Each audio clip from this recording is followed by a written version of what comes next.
emosi marah sering muncul yang gak gue panggil dan tiba-tiba tuh menyerang orang-orang. Kalau tanpa kamu sadari, dan itu gak gue panggil dan gak gue mau rasain. Jadi apa yang gue lihat sama apa yang jadi nggak sih. Jadi ada otak, mata, sama perasaan gak sinkron. So jadi yang gue atur mungkin di atas panggung ya ketiga itu. So kayak ensemble balik diri jadinya gak sinkron. Halo teman-teman, di video kali ini aku mau membahas tentang narik sukma berdasarkan contoh kasus, dan tema dari video kali ini adalah ketidaksinkronan antara hati, pikiran, dan raga.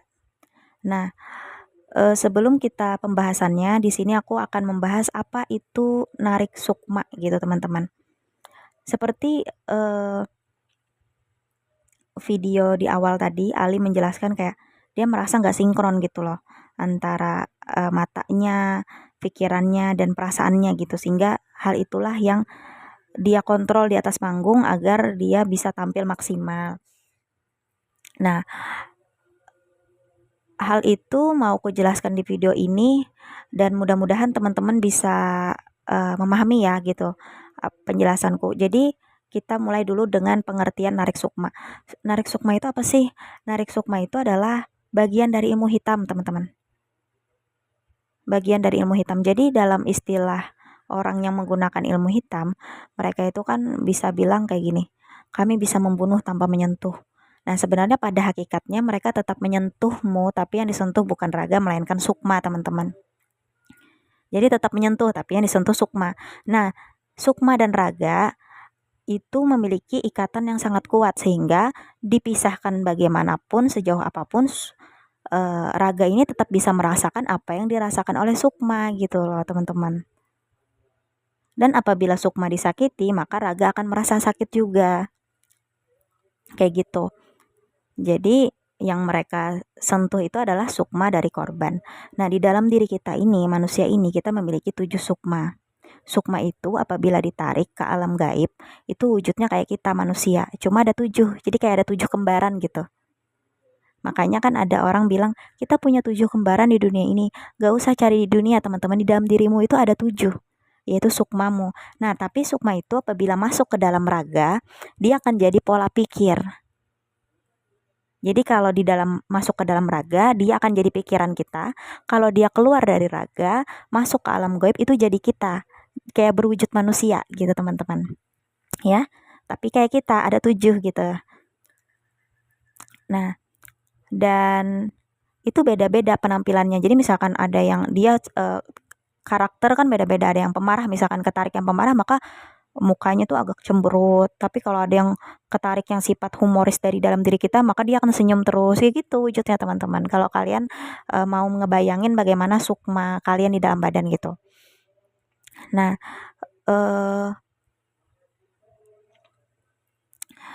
sukma itu fungsi di badan kita ini adalah pola pikiran ya, kewarasan, dan karakter kita. Makanya gak salah kalau Ali bilang di video-video yang dia jelasin, pikiran gua ini diambil orang katanya. Kewarasan gua nih diganggu orang. Atau dia bilang pikiran, kewarasan, terus dia bilang ada yang mau ubah gua gitu, ada yang mau ubah karakter gua gitu loh. Nah, itu sebenarnya bahasanya sama aja, artinya sukma teman-teman. Jadi sukma, sukmo, jiwa, pikiran, karakter, kewarasan itu sama dengan sukma. Jadi sukma sama dengan sukmo, jiwa, pemikiran, karakter, kewarasan. Itu sama, artinya sama dengan sukma gitu loh.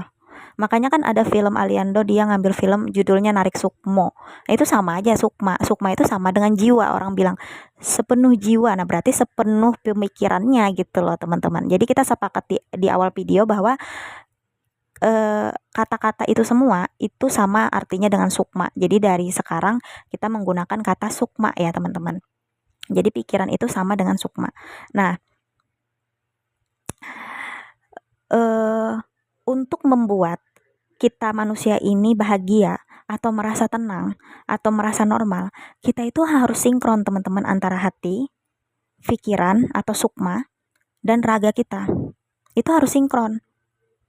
Jadi contoh, misalkan aku contohin yang sinkron ya. Misalkan Ali ini ingin berbuat baik. Ali ingin berbuat baik misalkan sama Indri, misalkan contoh. Hatinya pengen berbuat baik. Nah, otomatis 7 sukmanya memikirkan caranya kan. Oh, pengen berbuat baik nih sama Indri.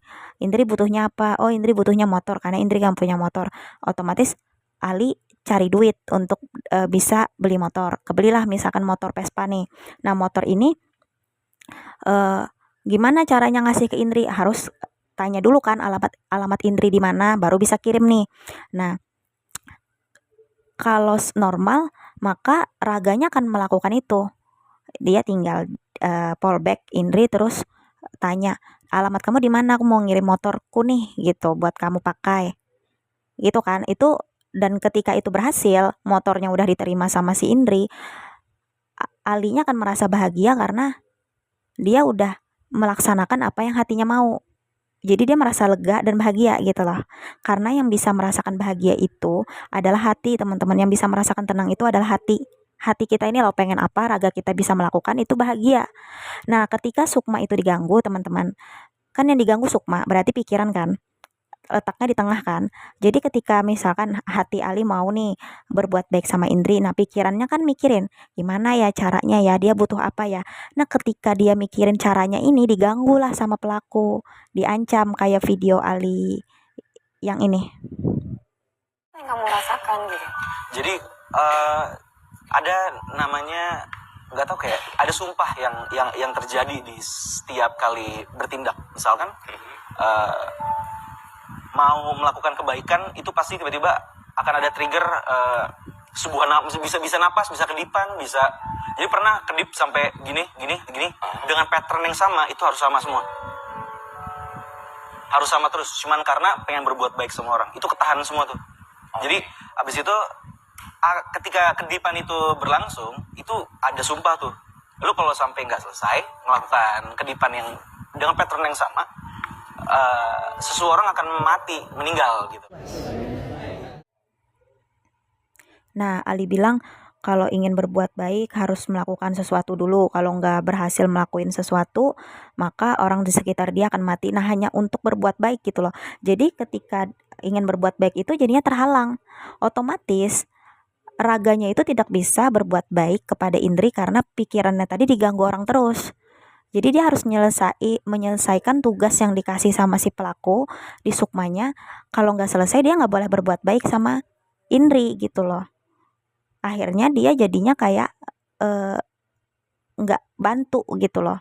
Padahal hatinya pengen. Nah, ketika dia gagal berbuat baik teman-teman, maka hatinya akan menjadi sakit. Hatinya akan merasa sakit dan kayak ngerasa gak enak lah gitu. Karena di apa yang dia mau, apa yang hatinya mau tidak bisa raganya lakukan. Karena terhalang di pikiran. Karena kontrol pikiran ini dari pelaku. Nah, itulah yang membuat akhirnya korban hidup dalam tekanan teman-teman. Dan itulah yang membuat korban akhirnya penyakit asli korban itu akan muncul. Misalkan korban kayak Ali nih, dia punya penyakit OCD. OCD-nya itu akan terus muncul. Kenapa? Karena ditekan oleh kontrol pikiran itu. Yang ngebuat apa yang hati Ali pengen lakukan gak sesuai dengan apa yang raga dia lakukan.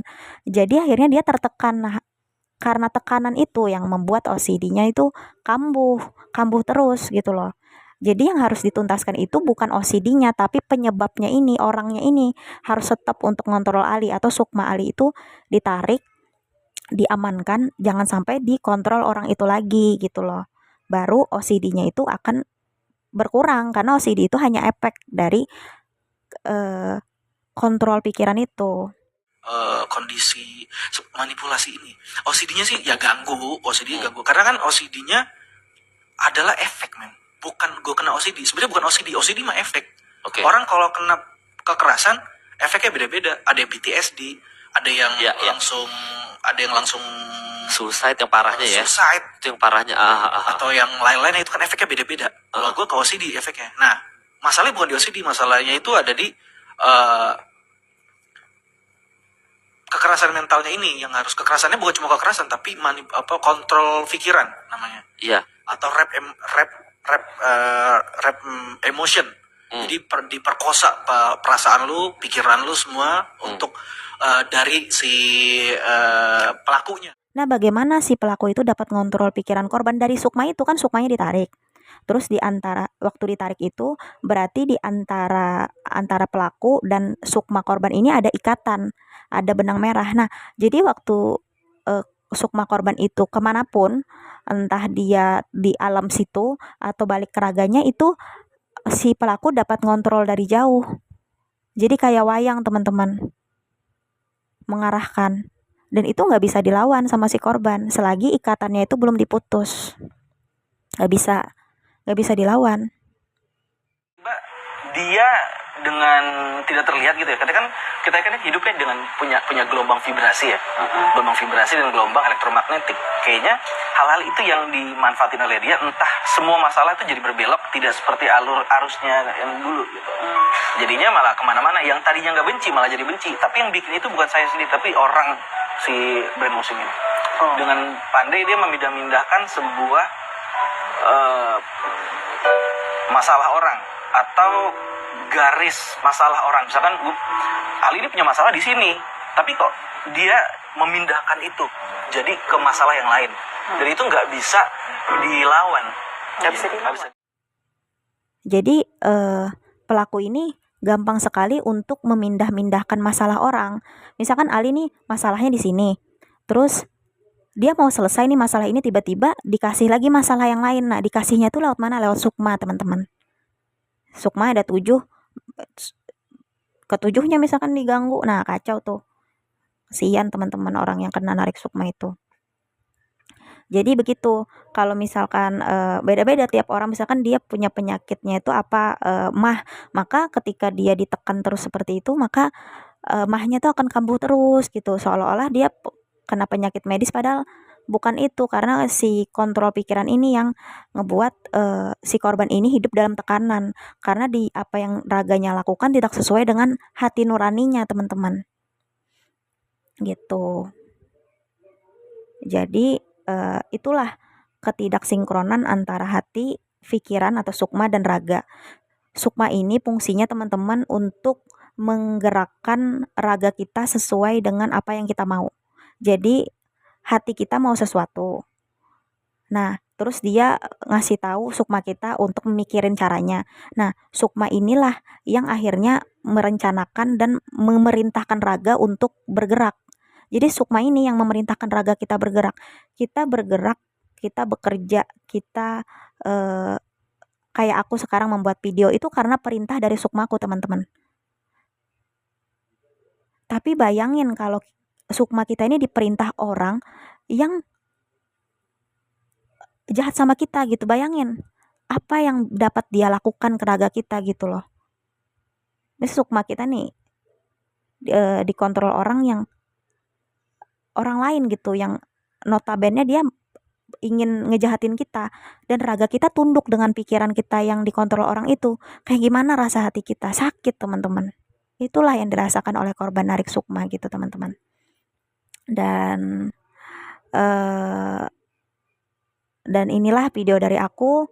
Mudah-mudahan bermanfaat, mudah-mudahan bisa dipahami, dan mudah-mudahan juga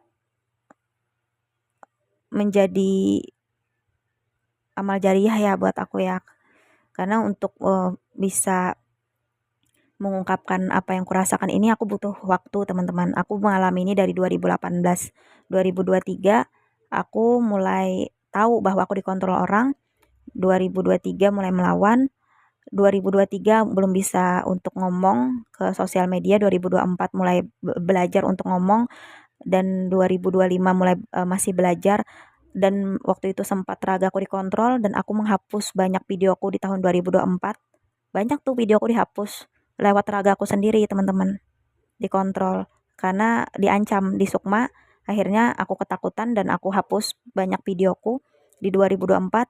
Tapi aku mencoba mengulang lagi video itu, bikin video lagi sampai sekarang, teman-teman. dan itu butuh proses dan butuh keberanian juga. Melawan dalam diri itu susah juga.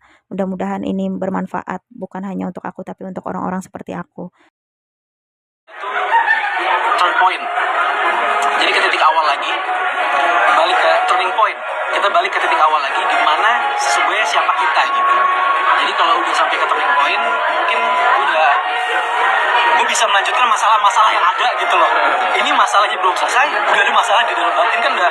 Gimana gue mau nyelesain yang masalah ini belum, yang ini belum, muncul lagi masalah dalam diri. So jadi ya udah back turning point untuk bisa nyelesain masalah-masalah selanjutnya.